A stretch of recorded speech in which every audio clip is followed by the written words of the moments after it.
Good morning students. आज हम पढ़ेंगे क्लास 12th आरोह के बुक में से बाबा साहब अम्बेडकर चैप्टर 18 श्रम विभाजन और जाति प्रथा और हमारे आदर्श समाज कैसे होने चाहिए, जो आपके चैप्टर 18 में दिए हुए हैं। बहुत ही इम्पॉर्टेंट है। इनमें से अगर आप ध्यान से सुन भी लेते हैं तो आपके सारी क्वेश्चन सॉल्व हो जाएंगे। पहले हम देखते हैं बाबा साहब अम्बेडकर का जीवन परिचय। इनका जन्म 14 अप्रैल 1891 ईस्वी में महू उत्तर प्रदेश में हुआ था और इनकी जो प्रसिद्ध रचनाएं हैं वो है the castes in India, their mechanism, genesis and development. प्रथम प्रकाशित कृति है untouchables, who are the Shudras, Buddha and his Dhamma. इस तरह इनकी बहुत सारी रचनाएं हैं और इनका निधन यानी मृत्यु इनकी 1956 ईस्वी में दिल्ली में हुई थी। अगर इंसानों के अनुरूप जीने की सुविधा कुछ लोगों तक ही सीमित है तब उस सुविधा को आमतौर पर स्वतंत्रता कहा जाता है। उसे विशेषाधिकार कहना उचित है। मानव मुक्ति के पुरोधा बाबा साहेब भीमराव अंबेडकर अपने समय के सबसे सुपठित जनों में से एक थे। कहा जाता है इनके पास 32 डिग्रियां थी और आप लोगों को पता होगा झंडे पर अशोक चक्र लगवाने वाले भी अंबेडकर ही थे। और आपकी सरकारी नौकरी या प्राइवेट नौकरी में जो 8 घंटे की नौकरी की टाइमिंग है इन्होंने ही फिक्स करा है। पहले क्या होता था 12 घंटे नौकरी करनी होती थी, पर ये 8 घंटे नौकरी करने का भी प्रावधान इन्होंने ही लागू करवाया था। और इनके बारे में और भी कुछ फैक्ट मैं बुक से अलग बताती हूँ आपको। भीमराव अंबेडकर एक विख्यात सामाजिक कार्यकर्ता, अर्थशास्त्री, कानूनविद, राजनेता और समाज सुधारक थे। उन्होंने दलितों और निचली जातियों के अधिकारों के लिए छुआछूत और जाति भेदभाव जैसी सामाजिक बुराइयों के खिलाफ संघर्ष किया था। उन्होंने भारत के संविधान को तैयार करने में अपना महत्वपूर्ण योगदान दिया था। वे स्वतंत्र भारत के पहले कानून मंत्री बने और संविधान के निर्माताओं में से भी एक थे। वो दलित वर्गों के लिए सीटों के आरक्षण हेतु भीमराव अंबेडकर और पंडित मदन मोहन मालवीय जी द्वारा पूना संधि पर भी हस्ताक्षर इन्होंने ही करवाया था। और ये जीवन भर न्याय और असमानता के लिए ही संघर्ष करते रहे। असमानता से मतलब है जो बड़े जाति और छोटी जातियों के बीच असमानता या भेदभाव है, उसके लिए ये जीवन भर ही संघर्ष करते रहे थे। ये तो हो गया इनके जीवन परिचय। अब देखते हैं श्रम विभाजन और जाति प्रथा।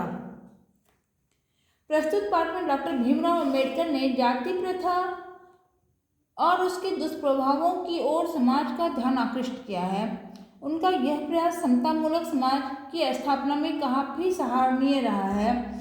उनके अनुसार जाति प्रथा के आधार पर श्रम विभाजन देश के लिए दुर्भाग्यपूर्ण है। भारत में श्रम विभाजन के साथ साथ श्रमिक विभाजन की व्यवस्था है जो विश्व के किसी भी सभ्य समाज में देखने को नहीं मिलती है। इस तरह का श्रम विभाजन जहाँ एक और समाज में ऊंच नीच की भावना पैदा करता है, वहीं दूसरी ओर लोगों की क्षमता का ह्रास भी करता है। हमें चाहिए कि हम लोगों की कार्यकुशलता के अनुसार उनका पेशा निर्धारित करें। जाति विशेष में जन्म लेने पर उनकी रुचि अरुचि, योग्यता अयोग्यता पर विचार किए बिना ही कोई पेशा थोपना जाति प्रथा के दूषित सिद्धांत का द्योतक है। जिस काम में अगर किसी को रुचि नहीं है और वो जाति के अकॉर्डिंग उस काम को करना पड़ रहा है तो उस काम में इंसान को कभी भी सफलता नहीं मिल सकती है। पर पहले क्या था कि जिस जाति में आप जन्म लिए हो उसी का काम करना पड़ता था। जैसे कोई धोबी है तो उसे धोबी का ही काम करना होता है, पर वो अगर वैसे पढ़ाने में इंटरेस्ट है, वो टीचर बनना चाहता है तो वो नहीं बन सकता था। पर यह आरक्षण वाला नीति जो है ये बाबा साहब भीमराव अंबेडकर ने ही लागू करवाया था। और ये जो है कि अब छोटी जाति हो बड़ी जाति हो जो भी आपको पसंद आए वो काम कर सकते हैं, यह अंबेडकर की ही देन है। जाति प्रथा पेशे की दूसरी बुराई यह है कि मनुष्य जीवन भर उससे बंध जाता है। यदि किसी कारणवश वो अपने पेशे को छोड़ना चाहे या बदलना चाहे तो उसके लिए संभव नहीं होगा। अगर वो बदलना चाहता है तो उसे बेरोजगार रहना पड़ेगा। ऐसी दोषपूर्ण व्यवस्था से समाज में भुखमरी और बेरोजगारी बढ़ती है। जाति प्रथा आधारित पैसे में एक और भी दोष है, वह यह है कि व्यक्तिगत रुचि और भावना के अभाव में किए गए कार्य में मनुष्य की कार्य कुशलता बाधित होती है। वह ऐसे कार्य को बोझ समझेगा तथा उसमें टालू प्रवृत्ति भी पनप जाएगी, यानी वो जब इंटरेस्ट नहीं होगा काम करने में तो उस काम को वो टालता ही रहेगा। जाति विशेष के लोगों के प्रति घृणा का भाव रखने के पीछे एक कारण यह है कि जिन कार्यों को हिंदू समाज घृणा की दृष्टि से देखती है वे कार्य किसी जाति विशेष पे थोप दिए जाते हैं। फलस्वरूप उन कामों को करने वाली जाति समाज में है दृष्टि से देखी जाती है। जैसे दलित वर्ग या छोटे जाति के जो लोग होते हैं उससे निचले स्तर का काम करवाया जाता है और उसे है दृष्टि से पहले देखा जाता था।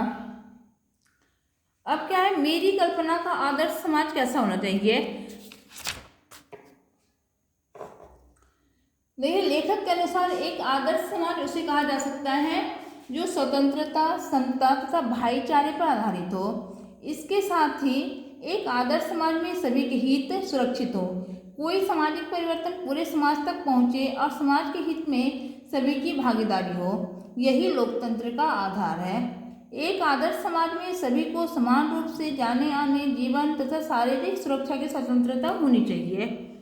इसी प्रकार संपत्ति के अधिकार तथा आजीविका चलाने के लिए औजार व सामग्री रखने की स्वतंत्रता भी आदर्श समाज में अपेक्षित है। जाति प्रथा को बढ़ावा देने वाली जीवन, शारीरिक सुरक्षा तथा संपत्ति के अधिकार को तो भले ही स्वीकार ले, परंतु मनुष्य के लक्षण एवं प्रभावशाली प्रयोग की स्वतंत्रता को वे स्वीकार नहीं करेंगे, क्योंकि इसकी स्वीकारोक्ति उन्हें व्यवसाय चुनने की स्वतंत्रता देना है जो उन्हें कभी मंजूर नहीं होगी। यदि ऐसा हुआ तो जाति प्रथा को बढ़ावा देने वालों की दास्ता स्वीकार कौन करेगा, यानी गुलामी कौन करेगा। किसी व्यक्ति या जाति विशेष की दास्ता कानूनी दास्ता से भी अधिक कष्टदायक होती है। किसी अंडर में काम करना, किसी को अपना मालिक बना लेना, उसके नौकर बनकर काम करना बहुत कष्टदायक होता है। जहाँ तक समता का सवाल है, कोई भी व्यक्ति दूसरे का बराबर नहीं हो सकता है, लेकिन एक आदर्श समाज में समता के व्यवहार की अपेक्षा की जा सकती है। कोई इंसान एक जैसे नहीं होते, पर व्यवहार तो समानता का करनी चाहिए। लेखक कहते हैं कि एक आदर्श समाज में व्यक्ति विशेष के दृष्टिकोण के आधार पर जाति विशेष के संबंध में दी गई राय सर्वदा अनुचित ही कही जाएगी। मात्र पुश्तैनी धन संपत्ति और व्यावसायिक प्रतिष्ठा के आधार पर किसी की योग्यता का आकलन उचित नहीं ठहराया जा सकता, क्योंकि माता पिता की संपन्नता किसी के बस की बात नहीं होती है। अतः मनुष्य के व्यक्तिगत प्रयासों, जो कि उसके बस की बात है, को ही योग्यता का आधार मानना न्यायसंगत है। जो एबिलिटी है उसके अकॉर्डिंग काम करना ही उसके योग्यता का आधार माना जाता है और व्यवहारिक भी है। यही नहीं, समता का व्यवहार एक राजनीतिज्ञ के लिए अत्यंत आवश्यक है। समय के अभाव और व्यस्त कार्यक्रमों के चलते उसके द्वारा समाज को विभिन्न वर्गों में बांट देना कतई न्यायसंगत नहीं ठहराया जा सकता। अतः एक सफल राजनीतिज्ञ को परिस्थितियों को ध्यान में रखते हुए आदर्श व्यवहार करना चाहिए, यानी सबके सामने, सबके साथ अच्छा व्यवहार करना चाहिए, आदर्श व्यवहार करना चाहिए, ऊंच नीच की भावना नहीं रखनी चाहिए, कोई जाति भेद नहीं रखना चाहिए। हमारे भीमराव अम्बेडकर का ये चैप्टर होता है खत्म आपका, और नेक्स्ट वीडियो में मैं आप लोगों के सामने इसके क्वेश्चन आंसर लेकर आऊँगी। Okay, thank you, bye. Channel पसंद आए तो लाइक कीजिए, सब्सक्राइब कीजिए।